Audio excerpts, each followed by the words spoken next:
YouTube? It's your boy Sus KD, and as you read by the title, I'm coming at y'all today with some new type of banger, like something I ain't never did before. We finna get some versatility on this channel. You know what I'm saying? So as you read by the title, we finna be doing a HotBox reaction video on my new CT5 Blackwing. Yes, your boy copped the Cadillac, the all black version too. Stop playing with me.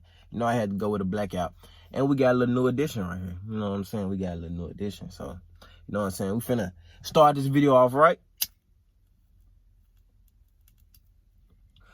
And don't forget to like, comment, and subscribe. Let's get to it.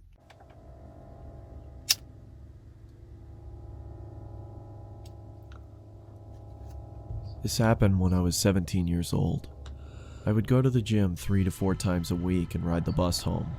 It was a Sunday and I had just Bro, why missed is my you bus, 17 going so I had to wait the longer gym for 3-4 another times a one. week? What is you going through, I would have bro? called my parents, but they were out for the evening, and taxis charged more, so I decided to sit and wait in the bus shelter.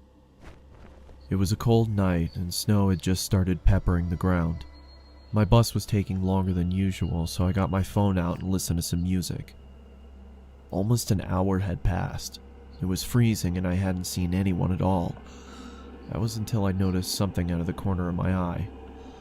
It was a creepy guy dressed in thick layers of clothing, walking slowly towards me. Off the back, run.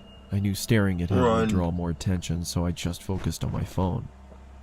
He sat down at the other end of the shelter and just stared at me. There was something off about him. He seemed like he was either drunk or on drugs. He then asked, "When is the bus due?" I took out my earphones and said, "I think it's delayed because of the snow."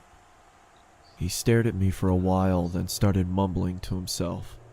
It was really starting to creep me out, so I pretended to be on my phone. After a couple of minutes, I took another look. He'd moved closer to me. I looked away for a second, then heard the sound of him sliding even closer. Uppercut. I turned to him and said, "You okay there?" He stared at me with glossy eyes, lifted his arm and leaned towards me. Immediately, I grabbed my bag and ran as he fell to the ground. I ran down the road, trying my hardest not to look back. I kept going until I got to the next bus stop. I turned around to check to see if he was there. He was gone, so I went to sit down. Feeling relieved, I rested my head on the back of the glass and waited for the bus.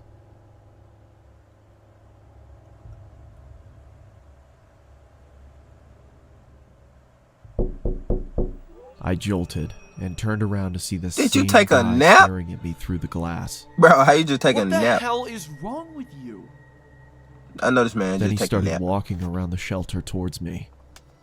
"I'm warning you, stay back!" I yelled in panic as I was backing up. I wanted to run, but I left my bag in the shelter and I couldn't leave without it. Why not? The man leaped at me and I quickly moved out of the way. He fell to the ground face first. I froze in shock, then noticed the blood coming from his face. I tried to get a response out of him, but nothing worked. Run! I called the police and paramedics and they arrived shortly after. Bro. I told them what had happened and they told me that the guy was on prescription drugs. They found a photo in his wallet of him and his son.